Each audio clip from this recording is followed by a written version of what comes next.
É impressionante como você vê que, por exemplo, Israel sendo tão pequenininho, sem recursos naturais, né, conseguiu impactar toda a história da humanidade, né? Uhum. Não só ocidental, mas como também oriental, ou seja, porque não só o mundo judaico, mas a história bíblica está em todo lugar, né? Como é que pode algo tão pequeno ter um impacto tão fenomenal, tão gigantesco?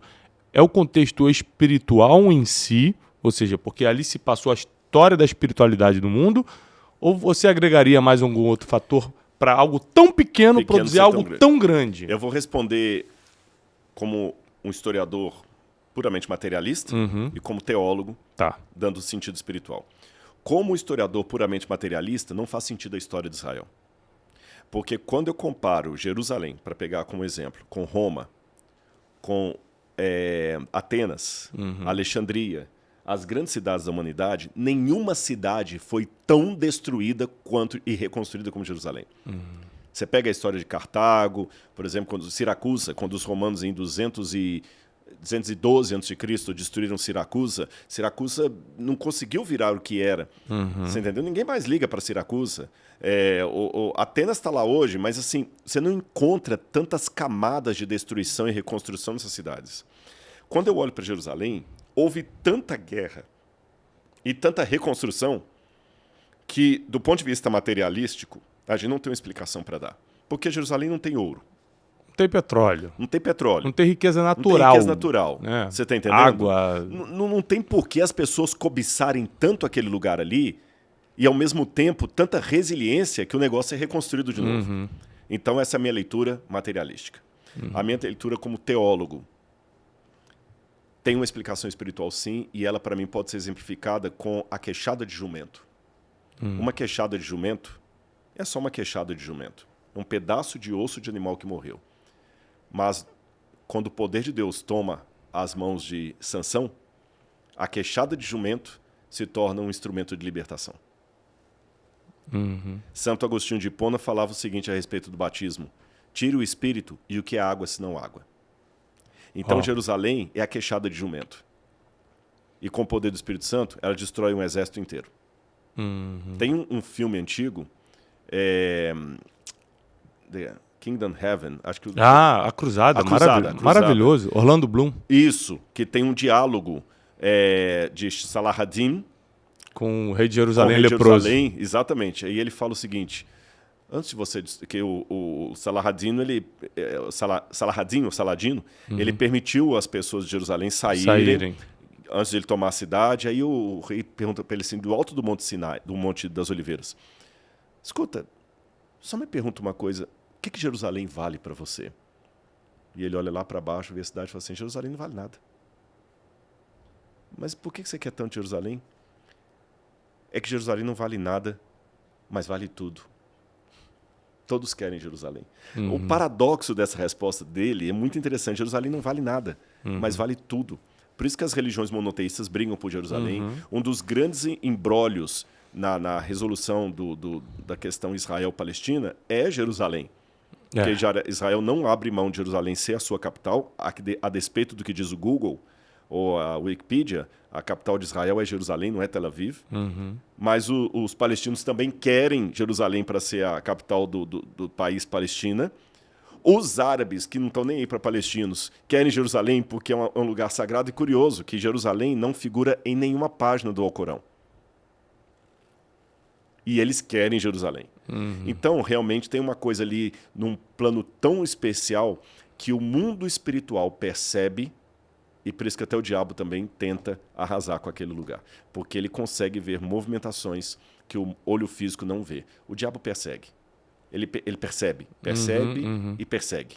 Quando ele colocou Herodes para matar as criancinhas, ele sabia que aquela virgem ali de Belém, alguma coisa estava acontecendo.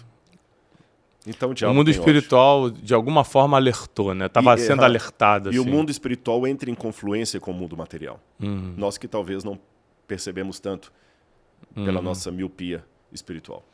Ou falta de sensibilidade, né? Oi, Warley, tem pergunta? Rodrigo, existe alguma prova que prova arqueológica que Jesus ressuscitou? Porque existe que ele esteve lá, naquela época, mas existe que ele ressuscitou? Bom, quando falar de prova arqueológica, eu tenho que definir um pouquinho isso. Aliás, eu tenho que definir a própria palavra prova. Porque eu já vi muitos ateus falando o seguinte: prova para mim que Jesus ressuscitou, senão não vai ter mais conversa, né?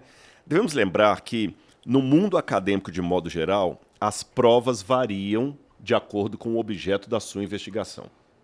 Tá certo? A prova de que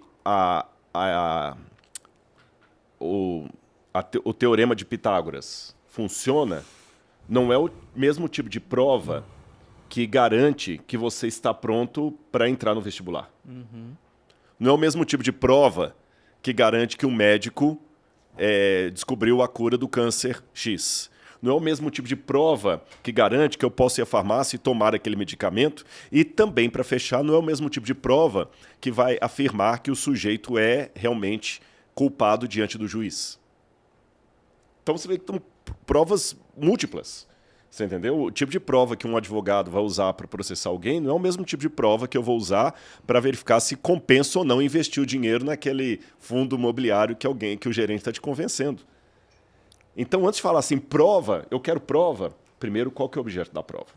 Em se tratando de um evento histórico, porque não é a mesma coisa. O pessoal, às vezes, existe uma falácia aí.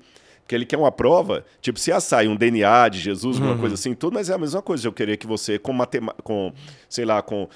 laboratório, com química, prove que o gerente está certo em te sugerir para investir o dinheiro lá. É outro critério. Lógico. Então, em considerando a ressurreição um evento histórico, eu tenho que buscar elementos que comprovem um evento histórico do passado. E devo lembrar também que esse passado, quanto mais distante ele está de mim, as evidências arqueológicas são diminutas, são poucas. Então eu tenho que tratar essas evidências arqueológicas como amostragem.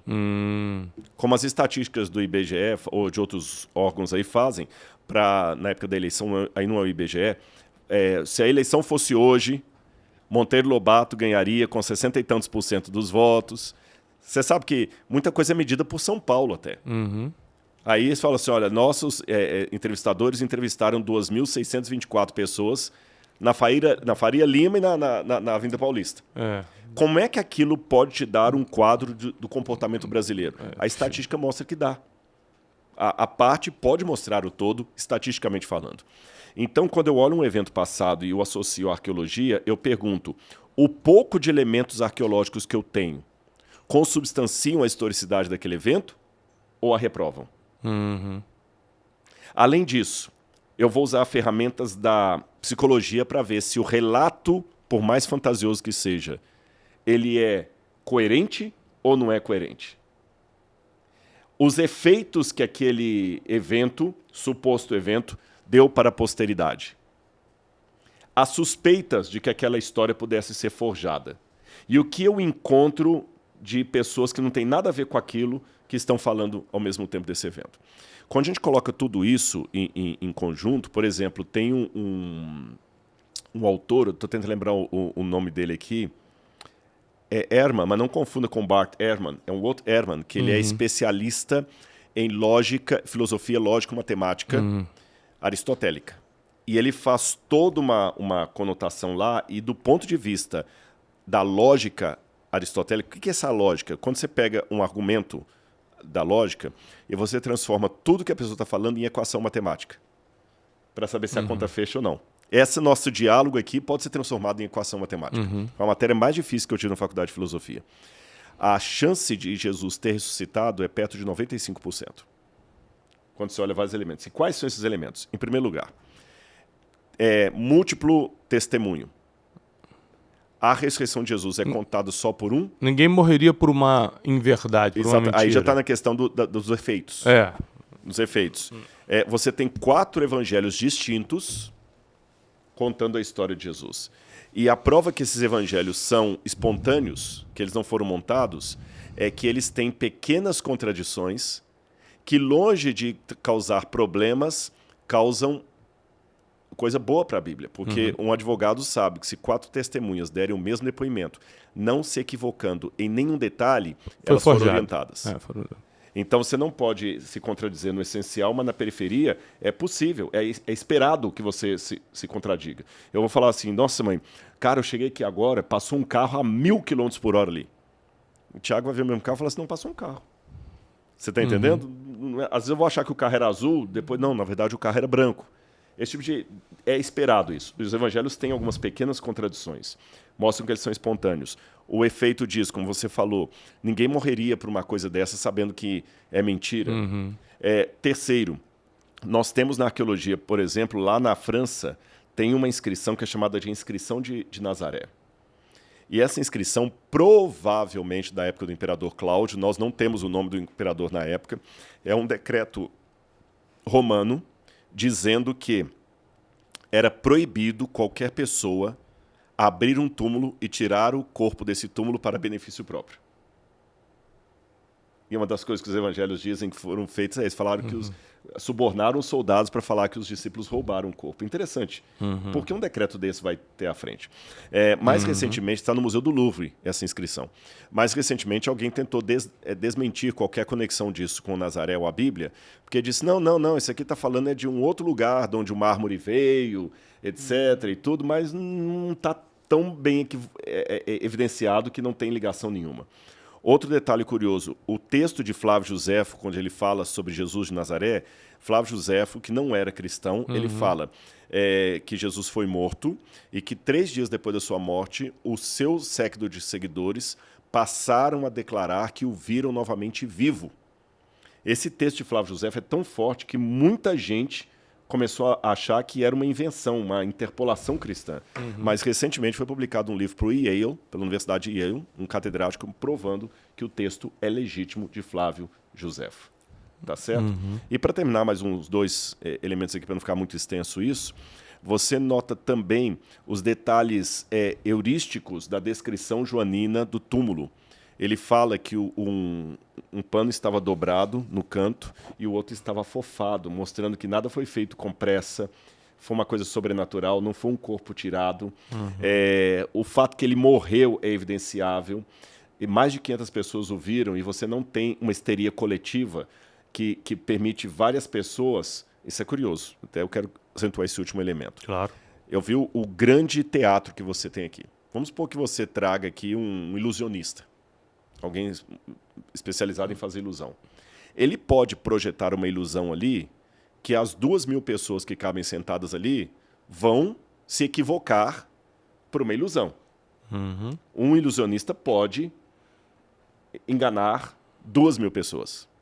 Mas ele não consegue fazer isso em momentos diferentes sem uma ter contato com a outra. Ele consegue, de uma vez, enganar as 500 se elas estiverem sentadas vendo o mesmo evento. Você está entendendo? Mas ele não consegue virar para elas aqui e falar assim, olha, isso aqui é uma bola. Aí uma vê um dia, outra vê outro dia. Isso não existe. Não existe histeria coletiva nesses critérios. E os 500 viram Jesus em situações completamente diferentes. Um viu numa situação, outro viu no outro, um viu no lugar, outro viu no outro. E eles tanto é que viram que eles estavam dispostos a dar a sua vida por aquilo ali. E os efeitos, a criação do cristianismo. Se a ressurreição não tivesse sido histórica, não teria sentido o surgimento do cristianismo com a força que surgiu. Concordo plenamente.